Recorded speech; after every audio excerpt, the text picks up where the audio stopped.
You're listening to Now I've Heard Everything, interviews from the 80s, 90s, and 2000s with voices from the past. They might think that my life is perfect, that I'm a very rich and powerful man, that I have no worries at all. And actually, my story is just like any other. It's a story that could be counted by millions of immigrants in this country. TV news anchor Jorge Ramos. Today on Now I've Heard Everything, I'm Bill Thompson.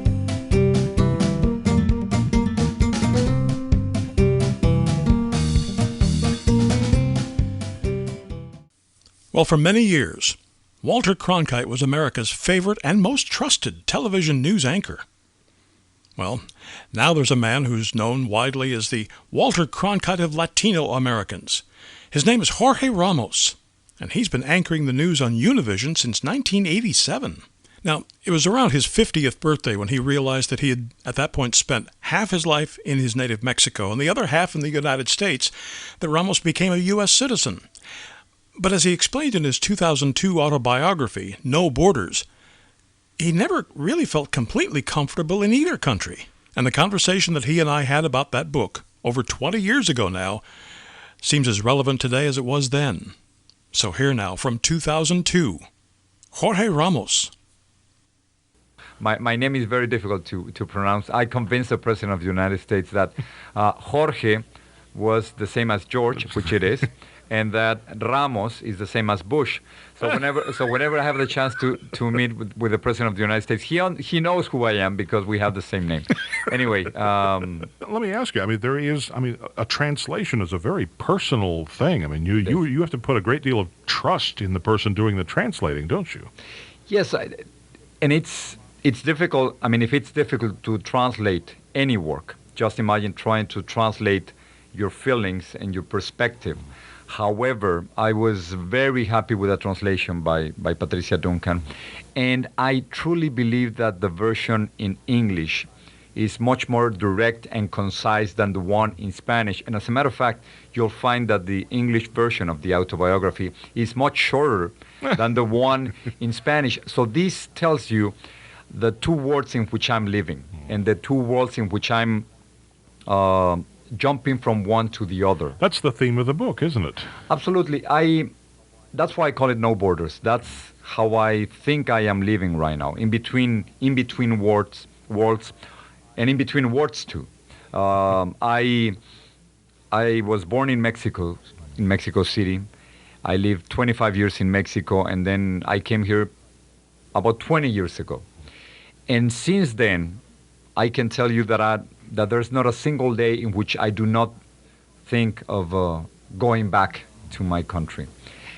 And the nostalgia sets in constantly, all the time. I think nostalgia comes especially with the flavors and with the food and with... the holidays. Absolutely. Different holidays. So even though I'm extremely grateful to the United States, this story could only have been written in the United States. I'm an immigrant. I still feel like an immigrant because that's exactly what I am. And this country gave me the opportunities that my country of origin couldn't. However, sometimes I do not feel part of this country. On the other hand, when I go back to my country, to Mexico, the country that I left is not the one that I remember. It's only in my dreams. So sometimes you get the feeling that you are not part of either one country or the other, or maybe, in the best cases, you can be part of both. And this is the story of your striving to be a little bit of both. Yes, and trying to feel comfortable calling myself an American and to calling myself Mexican at the same time. Mm-hmm. Calling myself American and calling myself Latino at the same time. Speaking English like right now, or speaking Spanish, jumping from one culture to the other. One culture, the Latino culture or the Latin American culture, in which family and religion is more important than work, or feeling comfortable in a culture like the American culture, in which work and your job sometimes is much more important than anything else. And a culture where the first thing people ask you is, what do you do? Exactly. While, for instance, when you are making a business in Latin America, first you got to know the person. First you ask him or ask her about their families, their religion, their set of values. And after you sort of know the person, and even if it's the first encounter, after you know the person, then you can jump and talk about business. In the United States, it's exactly the opposite. You do not want to know, and you simply do not care about if the other person is a Catholic or a Jew or a Protestant, if they had a rough day or if they're divorced or not. You simply talk about business immediately. So those are some of the differences that I'm confronting on a daily basis, and I'm with no borders, jumping from one culture to the other. But it occurs to me, you're not doing this alone. There are millions and millions of people who are trying to do the same thing, and will that not result in gradually a blurring of the distinctions? Won't we all become one integrated, or am I just dreaming? Well, I think something very interesting is happening with the Latino community. Many people thought that the melting pot was working. 20 years ago, when I came to the United States, a news director told me that I should forget about working in television because my accent was too strong in English, and that all the Spanish language media was going to assimilate into just the general market media. The opposite has happened. Nowadays, at least 30 million people speak Spanish in this country. Latinos are assimilating in a very different way. Of course, we are assimilating economically and politically, but culturally, we are not fading into the rest of society as Europeans did. I mean, Italians did not have 3 television networks in Spanish. Germans did not have hundreds of radio stations in their own language. Poles did not have hundreds of newspapers and magazines in their own language. So Latinos, of course, are assimilating on one hand, but on the other, are keeping their sense of identity pretty much linked to their language. So our sense of identity is linked to our country of origin and to our language. And these might create some conflict for certain communities. I understand that if you imply that Latinos are different, other people are going to resent the fact that this community might not be assimilated as fast or as thoroughly as others did in the past. Now, we should say this is a very personal book for you. It is very personal. I'm fascinated when I meet journalists who write about themselves, because we are accustomed as journalists to turning the harsh spotlight on other people and picking their lives apart bit by bit. When you have to turn that spotlight around and do it to yourself, does it feel strange? Does it feel odd? It feels very strange because I've been trained, as you, I'm sure, of not expressing my opinions, of holding my emotions. I've been doing a newscast in Spanish for the last almost 20 years. And of course, I've never cried on the air. I never ever expressed one single political opinion. People do not know if I favor Republicans or Democrats. And suddenly, I'm just writing a book, which is exactly the opposite of what I've been doing. But I think I can explain that by saying that I am frustrated by television. I am frustrated by having to tell a story in 2 minutes, by having to conform the world into 22 or 23 minutes a day. So for many years, I've been holding back many emotions and expressions and commentaries. And this was the time to say it all. After so many years of holding back, now in my book, I can say exactly who I am. And I think people are accepting that pretty much. People don't expect me to be completely objective. They do know that I could be an objective journalist, but also that I have a very intense personal and ideological side. And now they will finally know the truth about why you are not a classical guitarist. Exactly. Why you are not an Olympic athlete. Yes, and when people see me presenting a newscast every day in New York and Washington, in Los Angeles, Miami, Houston, Dallas, they might think that my life is perfect, that I'm a very rich and powerful man, that I have no worries at all. And actually, my story is just like any other story. It's a story that could be counted by millions of immigrants in this country. and that it was not easy. When I came here, I was, as you just mentioned, I wanted to become a guitarist. I wanted to go to the Olympic Games, and I just couldn't do that.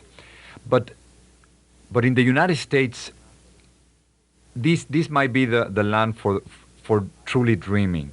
In this country, I did achieve everything that I wanted to achieve. I came here as a waiter, making $15 a day. The most important job most important thing in that job was that I could eat once a day. That was very important. Not only the $15, and then the possibility of going from being a waiter to being a national anchorman, I think could only happen in the United States. It would be almost impossible for me to think of any other country in the world, not even Europe, in which you could do that. And it's ironic that it's that kind of opportunity that there are some extremists in the world that want to destroy. That they resent us for having that kind of freedom. Absolutely. Also, we have to understand that, of course, the United States is a completely democratic society in which we have freedoms that many others in the world do not have. But from the outside, the United States, sometimes it's being seen as an imperial power still. So that's the conflict that many people have with the United States. On one hand, they would love to come here. And every year we see 1.5 million people coming to this country, both legally and undocumented. But on the other hand, from the outside, and especially right now in which we're about to start a war with Iraq, many people resent the power of the United States, the military power of the United States, and the possibility of acting in a unilateral way and not in a multilateral way. It is the big brother who sometimes you love and sometimes you hate. Absolutely, and it's very difficult. In Latin America, I can tell you that we are used to these cycles in which sometimes the United States is very close, so close that you can hardly breathe. And sometimes the United States is so far away that they do not even recognize that we exist. So in Latin America and in the Hispanic world, the idea of the United States is a very conflicting idea. Are you kind of an ambassador then to try to bridge these two perceptions? It's interesting that we decided to write the book both in English and Spanish because for those who speak Spanish, what they are seeing in the book is that here's an immigrant who made it, and I could do exactly the same thing. So there are a lot of elements of identification.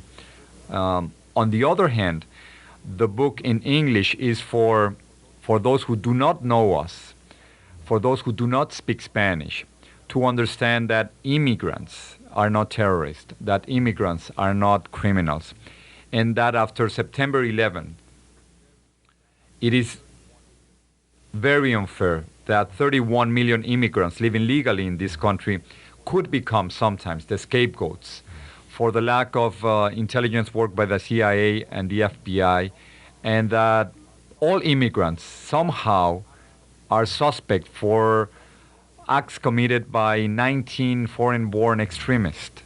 So it is very difficult to be an immigrant nowadays in the United States. Probably it's the most difficult time in many decades. And I'm trying to let them know, again, that immigrants are an incredible positive force to this country, that immigrants contribute $10 billion a year to the economy of this country, and that we are here to stay. Most probably the food that we all had this morning was harvested by immigrants. Most probably the buildings and the houses that we live in were built by immigrants, and most probably the Social Security payments for a rapidly aging population in the United States is going to be paid by immigrants. Jorge Ramos is 65 now. He's been anchoring the news on Univision since 1987. He lives in Miami.